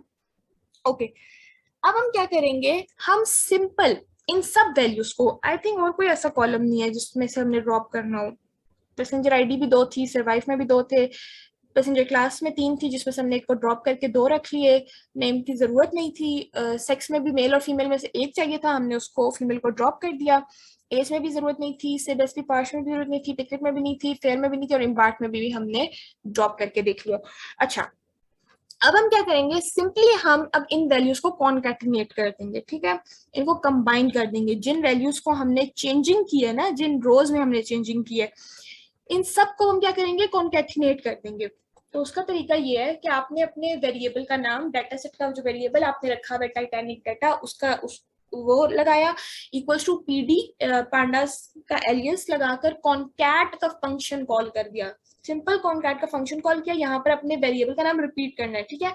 अब कौन कौन से कॉलम्स में आपने चेंजिंग्स की थी, सेक्स में की थी, इम्बार्ट में की थी और पीसीएल में की थी, ठीक है। तो आपने इन तीनों को लिखना है। कॉन्कैट का क्या मतलब है, कंबाइन कर रहे हैं आप, ठीक है। तो वो आपने जिस जिस कॉलम में चेंज किया है, आप उसको वहां पर उन तीनों कॉलम्स को मेंशन करेंगे, और जितने भी कॉलम्स है आपके पास आप उन सबको मेंशन करेंगे। तो हम इसे रन कर लेते हैं, ठीक है। अब आप देखें, अभी तो क्योंकि हम प्रिंट नहीं करा रहे तो वो मेरे को रिजल्ट नहीं शो करा है, लेकिन वो कॉलम्स जिनको हमने चेंज किया था वो सिंपली यहाँ पर ऐड हो चुके हैं, ठीक है। कोई एरर नहीं दिया ना, तो ऑब्वियसली वो ऐड हो चुके हैं, ठीक है। और अपडेटेड कॉलम्स को अब हम रखेंगे। ये कॉलम्स हमने अपडेट किए ना, data sorry sex embark and PCL को हमने अपडेट किया, तो अपडेटेड कॉलम्स को हम रखेंगे। और जो प्रीवियस कॉलम्स है हमारे पास, जिनकी अब हमें जरूरत नहीं है, अभी देखिए डबल कॉलम्स हमारे पास बन गए, ठीक है। अब जिनकी जरूरत हमें नहीं है ना, हम उनको क्या कर देंगे, ड्रॉप कर देंगे, उनको हटा देंगे। सबसे पहले जो हमने कॉन्कैट किए ना, हम इनको प्रिंट करा के देख लेते हैं, ठीक है। हमने इनको प्रिंट करा के देख लिया। अब हम इनको हम सिंपल क्या करेंगे, प्रीवियस कॉलम्स को हम ड्रॉप करेंगे और अपडेटेड कॉलम्स को हम रखेंगे, हमें पिछले कॉलम्स की जरूरत नहीं है। तो उसका तरीका ये है कि हम लिखेंगे Titanic data dot drop. Drop अब हम कौन कौन सा कॉलम करेंगे जिस जिसमें चेंजिंग की थी, सेक्स इम्बार्क पी क्लास। अच्छा, अब नेम टिकट और पैसेंजर आईडी को हम क्यों करें, इसमें तो हमने चेंजिंग नहीं की, लेकिन हमें इसकी जरूरत भी नहीं है। हम डाटा क्लीनिंग कर रहे हैं ना, तो जो जो तो हमारे पास प्रीवियस है, जिनकी हमें जरूरत नहीं है, वो तो हमने जो अपडेटेड रखने थे उसमें था सेक्स, एम्बार्क और पी क्लास। लेकिन पैसेंजर आईडी की आप देखें, आपको कोई जरूरत नहीं है, आपके डाटा सेट में इसका कोई इफेक्टिव रोल है ही नहीं। नेम का आपके डाटा सेट में कोई इफेक्टिव रोल नहीं है, टिकट का आपके डाटा सेट में कोई इफेक्टिव रोल नहीं है। तो जो कॉलम्स यूजलेस हैं उनको रखने का कोई फायदा नहीं है, हम उन सबको ड्रॉप कर देंगे, ठीक है। और तरीका बाकी वही है, x is equals to 1 and in place is equals to true. अब हम इसे रन करते हैं और प्रिंट भी करा लेते हैं। प्रिंट वही हम उसी तरह करेंगे, टाइटैनिक डाटा डॉट हेड करके। सो ये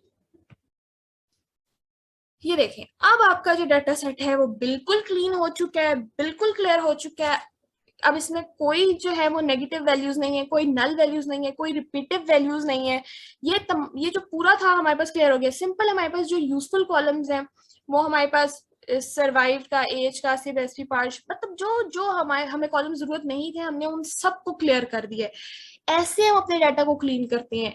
ये जस्ट आपके लिए एक कहने वो है, आपको बस स्टार्टिंग दी हुई है। आप अपने डाटा सेट के मुताबिक, आप कोई भी डाटा सेट यूज कर रहे हैं उसके मुताबिक आपने अपने डाटा सेट को जैसे भी क्लीन करना है, मेथड यही होगा। डाटा सेट कोई भी हो, आपको कॉलम्स ड्रॉप करने हैं आप ऐसे करेंगे, आपको डमी वैल्यूज डालनी है आप इसी तरह डालेंगे। तो ये आपको पूरा डाटा सेट आपका क्लियर करके दे दिया है। हमने अब यहाँ तक 3 स्टेप्स कवर कर लिए हैं, डाटा कलेक्शन, डाटा एनालिसिस और डाटा रैंगलिंग। सबसे पहले हमने डाटा को कलेक्ट कर लिया, फिर हमने डाटा को एनालाइज करके ग्राफ्स में प्लॉट करके देख लिया, फिर हमने अपने पूरे डाटा सेट को क्लीन करके देख लिया, ठीक है। पूरा डाटा सेट अब हमारा क्लीन। हमारा पार्ट है 4th स्टेप जो है हमारा, वो है ट्रेन एंड टेस्ट डाटा, ठीक है। Training and testing data 4th step जो था हमारा, हम उसकी हेडिंग दे देते हैं ट्रेन एंड टेस्ट डाटा। और हेडिंग देने का तरीका भी आपको अभी तक याद हो जाना चाहिए। ओके, अब हम क्या करेंगे, हम अपने डाटा सेट को ट्रेन करेंगे पहले, फिर टेस्ट करेंगे, ठीक है। हम स्प्लिट कर देंगे अपने डाटा सेट को ट्रेन और टेस्ट के सबसेट पे। ट्रेन पर हम अपने मॉडल को बिल्ड करेंगे, ठीक है। ट्रेनिंग पार्ट में हम क्या कर रहे होते हैं, अपने मॉडल को बिल्ड कर रहे होते हैं, और टेस्टिंग पार्ट में हम क्या कर रहे होते हैं, अपने मॉडल को टेस्ट कर रहे होते हैं, प्रिडिक्ट कर रहे होते हैं, ठीक है। अब हम क्या करेंगे, सबसे पहले हमें ट्रेनिंग और टेस्टिंग के लिए अपने इंडिपेंडेंट वेरिएबल और डिपेंडेंट वेरिएबल को डिक्लेयर करना होता है, ठीक है। हमें सबसे पहले बताना होता है कि हमारा इंडिपेंडेंट वेरिएबल कौन सा है और हमारा डिपेंडेंट वेरिएबल कौन सा है, वो क्या कर रहे हैं। सो एक्स जो होता है हमारे पास, हम यूजली उसको लेते हैं इंडिपेंडेंट वेरिएबल, और वाई हमारे पास होता है डिपेंडेंट वेरिएबल, ठीक है। वाई डिपेंड कर रहा होता है, एक्स किसी पर डिपेंड नहीं कर रहा होता। तो सबसे पहले हम वाई, और डिपेंड करने से क्या मुराद है कि डिपेंडेंट वेरिएबल, इससे मुराद ये कि जिसकी जो हमें वैल्यू हमने निकालनी है, जिस पर हमने काम करना है, ठीक है, जो हमें कुछ रिजल्ट अचीव करके देगा। तो सबसे पहले अपना वाई डिक्लेयर कर लेते हैं, और वाई हमारा है सरवाइव। हम ये देखना चाह रहे हैं कि कितने लोगों ने सरवाइव किया। सरवाइव वाला जो काम है ये हमने चेक करना है, इस पर हमने कोई रिजल्ट निकालना है, तो ये हम वाई में डाल देंगे, ठीक है। वाई में जो चीज आ गई है, ठीक है, वाई में हमने सरवाइव को डाल दिया। अब जो हमारा इंडिपेंडेंट वेरिएबल होगा एक्स, क्या उसमें वाई आएगा? उसमें वाई नहीं आएगा। क्यों? क्योंकि वाई तो हमने प्रिडिक्ट करना है। अगर वो भी हम एक्स में डाल देते हैं, सरवाइव को भी हम एक्स में डाल देते हैं, तो ये तो हमारा खराब हो जाएगा सारा ट्रेनिंग एंड टेस्टिंग का काम। तो जो चीज हमने वाई में डालनी है, जैसे कि सरवाइव, वो एक्स में अब नहीं आएगी, उसके अलावा सारी चीजें एक्स में आ जाएंगी। सो आप देखें, X is equal to Titanic data drop survived. हमने सरवाइव जो कि वाई में यूज किया था उसको यहाँ पर हमने ड्रॉप कर दिया है, और एक्स इज इक्वल्स टू हमने 1 रख दिया। आपको ये चीज क्लियर हो जानी चाहिए कि हमने सबसे पहले क्या किया है कि वाई में हमने अपना सरवाइव्ड का कॉलम डाल दिया, क्योंकि हम ये प्रिडिक्ट करना चाह रहे थे, इस पर हम काम करना चाह रहे थे, और ड्रॉप करके हमने एक्स में सरवाइव डाल दिया ताकि हमें ये सरवाइव के अलावा सारे कॉलम्स एक्स में दे दे। उसके बाद अब हम क्या करेंगे, पहले हम इसे रन कर लेते हैं। ओके, अब जो नेक्स्ट काम हम करेंगे वो हम अपना ये देखें, सेकंड लर्न मॉडल सिलेक्शन हम इंपोर्ट करेंगे अपने ट्रेन टेस्ट स्प्लिट को, ठीक है। ट्रेन टेस्ट स्प्लिट को हम यहाँ पर अब इंपोर्ट करेंगे, क्योंकि हमने जो प्रिडिक्ट करना है या जो भी जिस डाटा पर हमने काम करना है वो उसको स्प्लिट होना ही होता है। जाहिर है, ट्रेनिंग का उसका अलग पोर्शन बन जाता है और टेस्टिंग का उसका अलग पोर्शन बन जाता है। तो यहाँ पर हम देखें, हमने लाइब्रेरी यूज किया sklearn model selection import train test split, जो कि आप ये लीनियर रिग्रेशन में भी बहुत ये वाला काम आप करते आए होंगे। और इसको लिखने का आपके पास तरीका क्या होता है, पहले हम इसे रन करते हैं। ओके अब ये स्प्लिट होता कैसे है, देखिए पहले आप एक्स वाला वेरिएबल लेते हैं, उसका ट्रेन और टेस्ट दोनों लिखते हैं। इसमें आप अपनी मर्जी से नहीं कर सकते कि ट्रेन पहले कर दिया, वाई का ट्रेन के साथ एक्स का ट्रेन लिख दिया, टेस्ट के ट्रेन के साथ एक्स के ट्रेन के साथ वाई का ट्रेन लिख दिया। मतलब आप इसमें अपनी मर्जी से नहीं कर सकते, क्योंकि पूरा मेथड है, इसको आपने ऐसे ही फॉलो करना है। X train X test, Y train Y test, ये आपने लिखा। उसके बाद आपने ऊपर जो इंपोर्ट किया था ट्रेन टेस्ट स्प्लिट, आपने वो नीचे कॉल किया और उसके अंदर आपने वेरिएबल्स पास कर दिए अपने एक्स वाई और टेस्ट साइज 0.3। टेस्ट साइज 0.3 से क्या मुराद है कि 30% जो है वो टेस्टिंग में चला जाए, 0.3 है ना, तो 30% टेस्टिंग में चला जाए और 70% ट्रेनिंग में डाटा चला जाए। ये डाटा साइंटिस्ट पे होता है टोटली। आप यहाँ पर 0.2 भी कर सकते थे कि 20% टेस्टिंग में चला जाए, बाकी 80% ट्रेनिंग में चला जाए, ठीक है। तो इसमें कोई हार्ड एंड फास्ट रूल नहीं है होता हमारे पास, ठीक है। अब हम इसे रन कर लेते हैं। ओके जी, टेस्ट साइज का आपको यकीनन क्लियर हो गया होगा। अब हम क्या करेंगे, अब हमारा मेन काम जो कि हम लॉजिस्टिक रिग्रेशन उस वक्त से कर रहे थे, हम अपनी लॉजिस्टिक रिग्रेशन को इंपोर्ट करेंगे, ठीक है। यही लाइब्रेरी यूज करके scikit-learn.linear मॉडल में से इंपोर्ट होगा लॉजिस्टिक रिग्रेशन। हमने सिंपल लॉजिस्टिक रिग्रेशन को यहाँ पर अभी इंपोर्ट किया है। इंपोर्ट करने के बाद हम एक वेरिएबल बना देंगे, इसको पहले रन करते हैं। हम एक वेरिएबल के अंदर लॉजिस्टिक रिग्रेशन को रख देंगे, ठीक है। लॉग मॉडल मैंने एक वेरिएबल का नाम ले लिया है। लॉग मॉडल में मैंने अब क्या रख दिया, क्या चीज अपनी रख दी है, वो हमने रख दी है लॉजिस्टिक रिग्रेशन। अब देखिए हम क्या करेंगे, हमने अपने लॉजिस्टिक रिग्रेशन को इंपोर्ट कर दिया, उसके लिए एक वेरिएबल बना दिया। अब हम अपने मॉडल को फिट करेंगे, ठीक है। आपको याद होगा जब हम ट्रेन कर रहे होते हैं तो हम अपने मॉडल को फिट भी करते हैं, तो हम अपने मॉडल को फिट करते हैं। Log model dot fit, simple आपने फंक्शन कॉल किया, एक्स ट्रेन डाल दिया और वाई ट्रेन। मॉडल फिट किस पर होता है, ट्रेनिंग वाले डेटा सेट पर होता है। तो एक्स ट्रेन और वाई ट्रेन पर हमारा जो मॉडल है वो फिट होगा। और मॉडल किस मेथड के थ्रू फिट होगा, log model dot fit. Log model में कौन सा मेथड है, लॉजिस्टिक रिग्रेशन। लॉजिस्टिक रिग्रेशन के अकॉर्डिंग ये फिट हो जाएगा। इसको रन करते हैं। ओके ये कोई एरर नहीं है आपके पास, ठीक है। देखिए ये आउटपुट दे रही है, ये एरर नहीं, ये जस्ट एक आप कह लें कि एक्सक्लेमेशन है कि वो जब हम मॉडल को हम ऊपर जब हम कर रहे थे ना कि इंपोर्ट, हम टेस्ट साइज वगैरह रैंडम स्टेट दे रहे थे, तो वहां पर एक चीज अगर इन केस आपको ये एक्सक्लेमेशन आ जाती है या ये आपको शो कर देता है, तो आप इसमें एक चीज सिंपल कर सकते हैं कि आप अपना मिनिमम और मैक्सिमम स्केल सेट कर सकते हैं। अगर आप नहीं भी करते आपको वो, ये कोई एरर नहीं है, ठीक है, आपका आउटपुट एंड पर वो आपको देगा। लेकिन हम नहीं चाहते कि ये हमें ये शो करे, तो हम क्या करेंगे, सिंपल हम इसके नीचे ये मिनिमम और मैक्सिमम स्केल अपना सेट कर देंगे, ठीक है। हमने लाइब्रेरी में प्री प्रोसेसिंग में मिनिमम और मैक्सिमम स्केलर को कॉल किया, ठीक है, इंपोर्ट किया। वहां पर हमने अपने मिन मैक्स स्केलर ये अपने हिसाब से जो है ना अपने स्केल पर उसको सेट कर लेगा वैल्यूज को, ठीक है। एक्सट्रेन में भी वो अब फिट कर लेगा चीजों को एक्सट्रेन के मुताबिक, और एक्स टेस्ट में भी वो फिट कर लेगा अपनी चीजों को अपने मुताबिक। अब हम इसको दोबारा रन करते हैं यहाँ से। देखिए ये एरर चला गया, एरर नहीं था, क्योंकि एरर होता तो वो हमें आउटपुट देता ही ना। ये एरर नहीं था हमारे पास, ये जस्ट एक आप कह लें कि पॉपअप नोटिफिकेशन आ गई थी, जिसको आप चाहें तो आप रिमूव कर सकते थे और आपने वो रिमूव कर दी। ओके अब हम क्या करेंगे कि हमने अपने मॉडल को फिट कर लिया। अब हम प्रिडिक्ट, जाहिर है मॉडल फिट करने के बाद जो हमारा नेक्स्ट काम होता है हम प्रिडिक्शंस करते हैं, ठीक है। हम अब अपने मॉडल पे प्रिडिक्शंस करेंगे। तो हमने प्रिडिक्शंस अगर करनी है तो हमने predictions is equal to log model, जो कि हमारे लॉजिस्टिक रिग्रेशन का हमने वेरिएबल बना दिया था, डॉट प्रिडिक्ट। प्रिडिक्ट किस पे करेंगे, एक्स टेस्ट पे करेंगे, ठीक है, क्योंकि ट्रेनिंग पे हम क्या कर रहे होते हैं, बिल्ड कर रहे होते हैं। अब जो प्रिडिक्शन हम स्टार्ट करते हैं, प्रिडिक्शन वाला टेस्टिंग वाला काम, वो सारा हम किस में करते हैं, टेस्टिंग में करते हैं, ठीक है। सो हम इसे रन कर लेते हैं। ओके अब हम क्या करेंगे, नेक्स्ट काम कि हम अपने मैट्रिक्स को इंपोर्ट करते हुए हम क्लासिफिकेशन रिपोर्ट निकालेंगे। क्लासिफिकेशन रिपोर्ट निकालें या आप एक्यूरेसी चेक निकालें, ठीक है, दोनों बात एक ही है, एक ही बात है दोनों, ठीक है। हम दोनों अप्लाई करके देख लेते हैं, क्लासिफिकेशन रिपोर्ट भी निकाल लेते हैं और एक्यूरेसी चेक भी, हम जो कि हमारा लास्ट स्टेप है वो भी करके देख लेंगे। सो हम सबसे पहले क्लासिफिकेशन रिपोर्ट इसकी निकाल लेते हैं।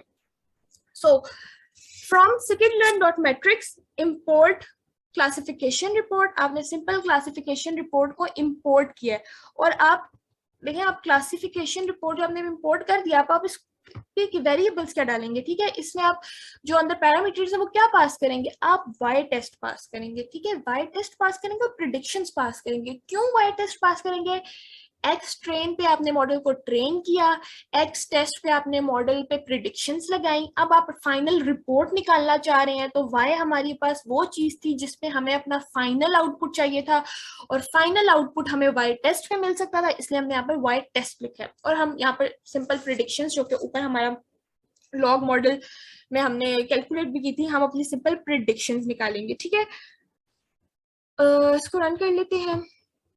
ये इसने हमें क्लासिफिकेशन रिपोर्ट दे दी है।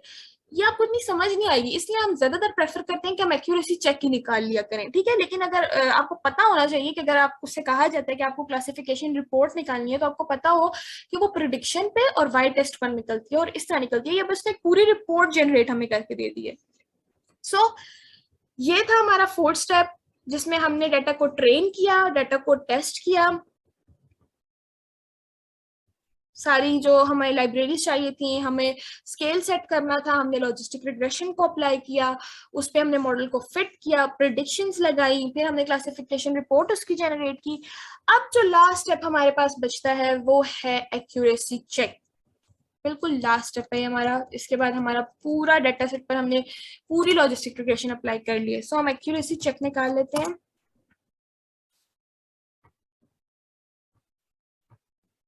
इसको कमेंट कर देते हैं। ओके, एक्यूरेसी चेक क्या करेगा, अब हमें फाइनल आंसर हमारा दे देगा। ठीक है, फाइनल हमें बता देगा हम निकालना क्या चाह रहे थे, हमने वाई में क्या चीज डाली थी जो हमें चाहिए था, जिस पर रिजल्ट वो था सर्वाइव। ठीक है, यहाँ आप देखें ये वाई में हम क्या निकालना चाहते हैं, सर्वाइव, तो ये एक्यूरेसी चेक में हमें सर्वाइवल रेट दे देगा। ठीक है, सो हम सिंपल करेंगे एक्यूरेसी स्कोर को इंपोर्ट। ठीक है, from scikit-learn.metrics import accuracy score. Accuracy score हमने सिंपल इंपोर्ट कर लिया। अब उसके अंदर हम जिस तरह हमने क्लासिफिकेशन रिपोर्ट में वाई टेस्ट और प्रिडिक्शंस डाली थी, पीछे जस्ट क्लासिफिकेशन रिपोर्ट था, यहाँ पर पीछे सिर्फ एक्यूरेसी स्कोर है। दोनों का आंसर सेम है, दोनों एक ही चीज प्रेडिक्ट करके दे रही है। ठीक है, बट हमें एक्यूरेसी में ज्यादा वो जरा परसेंट में पता चल जाता है, तो हमें उससे ज्यादा क्लैरिफिकेशन हो जाती है, इसलिए हम एक्यूरेसी चेक प्रेफर करते हैं। सो एक्यूरेसी स्कोर हमने निकालना है। आपको मैंने बता दिया था कि वाई टेस्ट हम क्यों लिखेंगे और प्रेडिक्शंस हम क्यों लिखेंगे, और अब हम इसको रन करके देखते हैं। सो ये था हमारा फाइनल आंसर, जो कि है 0.78, यानी कि 78%। 78% क्या है हमारे पास, हमारा सर्वाइवल रेट है। 78% लोगों ने सर्वाइव किया। ये देखें आप, क्योंकि हमने वाई में क्या डाला था, सर्वाइव, तो इसने हमें 78% कैलकुलेट करके दे दी है लॉजिस्टिक रिग्रेशन। ये था हमारा पूरा ट्यूटोरियल, लॉजिस्टिक रिग्रेशन को हम कैसे अप्लाई करते हैं। बेसिक फोकस हमने इसमें रखा था डाटा रैंगलिंग के ऊपर, डाटा एनालिसिस के ऊपर, क्योंकि ये 2 पॉइंट्स ऐसे होते हैं जिसपे ज्यादातर लोग फोकस नहीं करते।